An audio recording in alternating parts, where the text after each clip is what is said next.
This is a photograph by the artist Michael Najar, and it's real in the sense that he went there to Argentina to take the photo. But it's also a fiction. There's a lot of work that went into it after that. And what he's done is he's actually reshaped digitally all of the contours of the mountains to follow the vicissitudes of the Dow Jones Index. So what you see, that precipice, that high precipice with the valley, is the 2008 financial crisis. The photo was made when we were deep in the valley over there. I don't know where we are now. This is the Hang Seng Index for Hong Kong, and similar topography, I wonder why. And this is art, right? This is metaphor. But I think the point is that this is metaphor with teeth. And it's with those teeth that I want to propose today that we rethink a little bit about the role of contemporary math, not just financial math, but math in general, that it's transitioned from being something that we sort of extract and derive from the world to something that actually starts to shape it, the world around us and the world inside us, and it's specifically algorithms, which are basically the math that computers use to decide stuff. They acquire the sensibility of truth because they repeat over and over again, and they kind of ossify and calcify, and they kind of become real.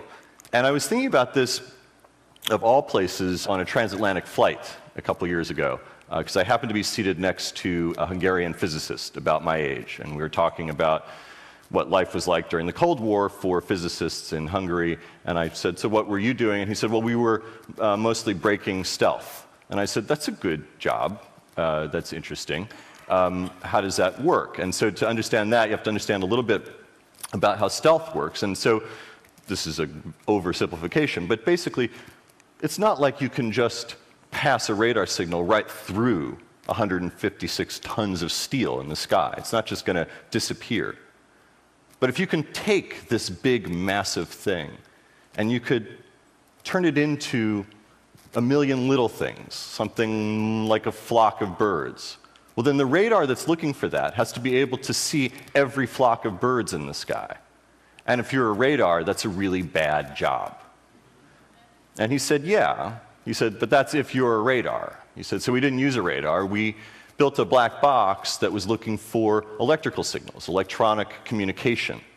And whenever we saw a flock of birds that had electronic communication, we thought, probably has something to do with the Americans.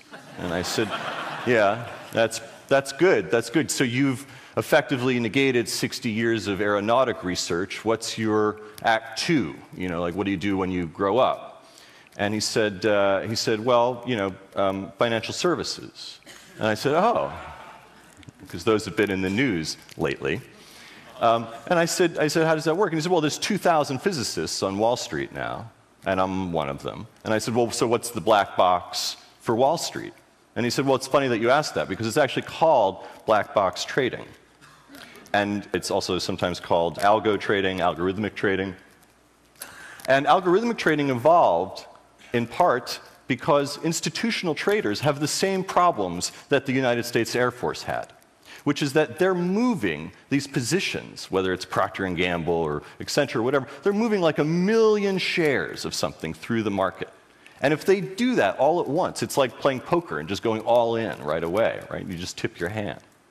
And so they have to find a way, and they use algorithms to do this, to break up that big thing into 1 million little transactions.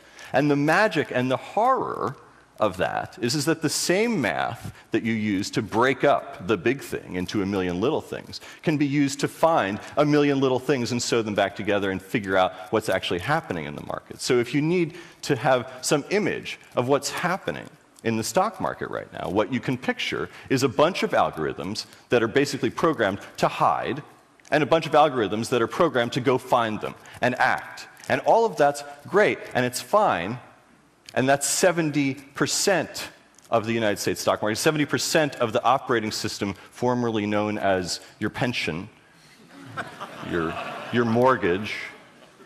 And what could go wrong, right? What could go wrong is that a year ago, 9% of the entire market just disappears in 5 minutes, and they called it the flash crash of 245, right? All of a sudden, 9% just goes away, and nobody, to this day, can even agree on what happened.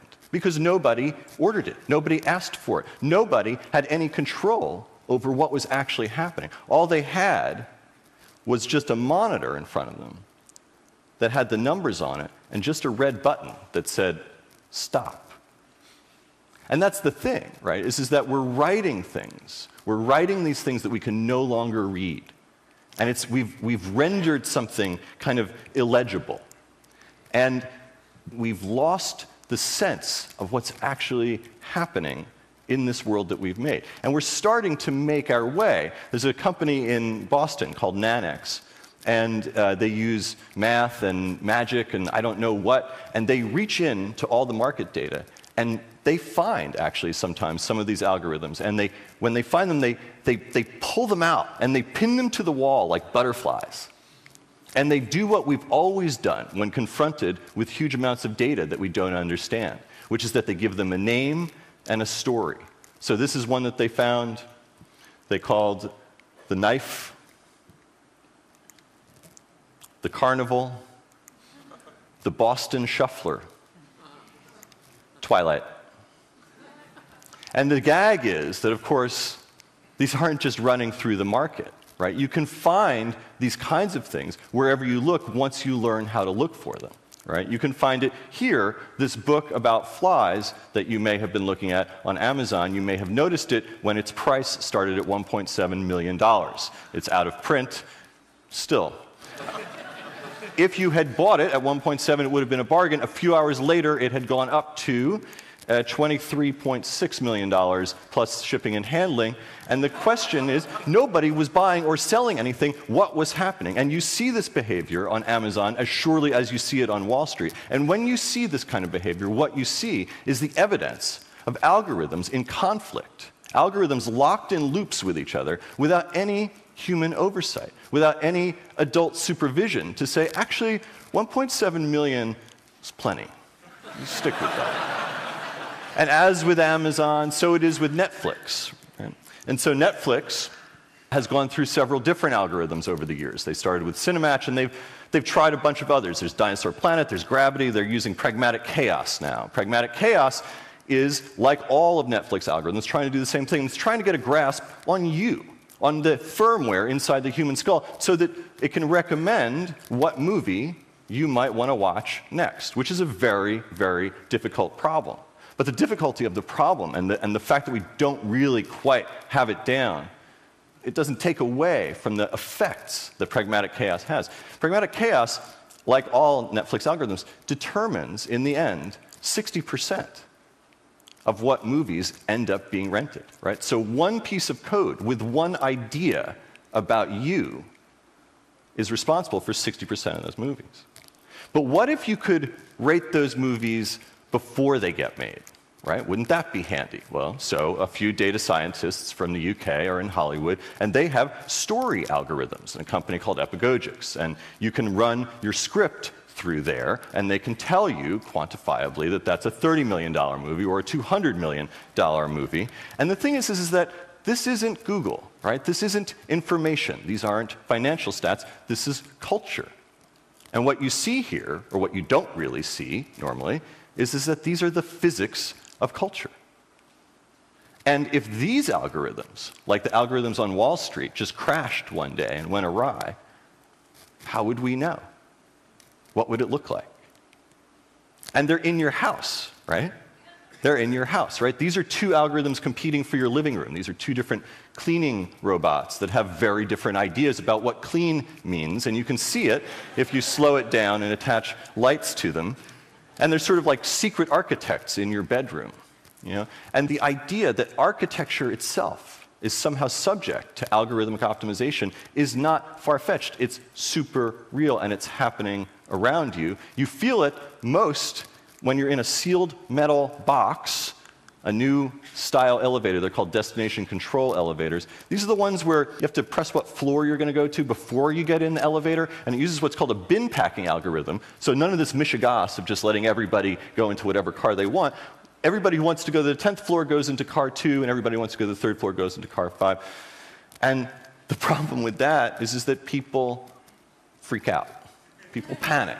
And you see why, right? You see why. It's because the elevator is missing some important instrumentation, like the buttons, right? Like the things that people use. All it has is just the number that moves up or down and that red button that says stop. And this is what we're designing for. We're designing for this kind of machine dialect, right? And how far can you take that? How far can you take it? You can take it really, really far. And so let me take it back to Wall Street, okay? Because the algorithms of Wall Street are dependent on one quality above all else, which is speed. And they operate on milliseconds and microseconds. And just to give you a sense of what microseconds are, it takes you 500,000 microseconds just to click a mouse. But if you're a Wall Street algorithm and you're 5 microseconds behind, you're a loser. So if you were an algorithm, you'd look for an architect like the one that I met in Frankfurt, who was hollowing out a skyscraper, throwing out all the furniture, all the infrastructure for human use, and just running steel on the floors to get ready for the stacks of servers to go in. All so that an algorithm could get close to the internet. And you think of the internet as this kind of distributed system, and of course it is, but it's distributed from places, right? In New York, this is where it's distributed from. It's a Carrier Hotel located on Hudson Street. And this is really where the wires come right up into the city. And the reality is that the further away you are from that, you're a few microseconds behind every time. These guys down on Wall Street, Marco Polo and Cherokee Nation, they're 8 microseconds behind all these guys going in to the empty buildings being hollowed out up around the Carrier Hotel, right? And that's going to keep happening. We're going to keep hollowing them out because you, inch for inch, and pound for pound and dollar for dollar, none of you could squeeze revenue out of that space like the Boston Shuffler could. But if you zoom out, you would see an 825-mile trench between New York City and Chicago. It's been built over the last few years by a company called Spread Networks. This is a fiber optic cable that was laid between those two cities to just be able to traffic one signal 37 times faster than you can click a mouse, just for these algorithms, just for the carnival and the knife. And when you think about this, that we're running through the United States with dynamite and rock saws so that an algorithm can close the deal 3 microseconds faster, all for a communications framework that no human will ever know, that's a kind of manifest destiny, and we'll always look for a new frontier. And fortunately, we have our work cut out for us. This is just theoretical. This is some mathematicians at MIT, and the truth is, I don't really understand a lot of what they're talking about. It involves light cones and quantum entanglement, and I don't really understand any of that, but I can read this map. And what this map says is that if you're trying to make money on the markets where the red dots are, that's where people are, where the cities are, you're going to have to put the servers where the blue dots are to do that most effectively. And the thing that you might have noticed about those blue dots is that a lot of them are in the middle of the ocean. So that's what we'll do. We'll build bubbles or something, or platforms. We'll actually part the water, right, to pull money out of the air, because it's a bright future if you're an algorithm. And it's not the money that's so interesting, actually. It's what the money motivates, right? That we're actually terraforming the Earth itself with this kind of algorithmic efficiency. And in that light, you go back and you look at Michael Najjar's photographs, and you realize that they're not metaphor, they're prophecy, right? They're prophecy for the kind of seismic terrestrial effects of the math that we're making. And the landscape was always made by this sort of weird, uneasy collaboration between nature and man. But now there's this kind of third coevolutionary force, algorithms, the Boston Shuffler, the carnival. And we will have to understand those as nature. And in a way, they are. Thank you.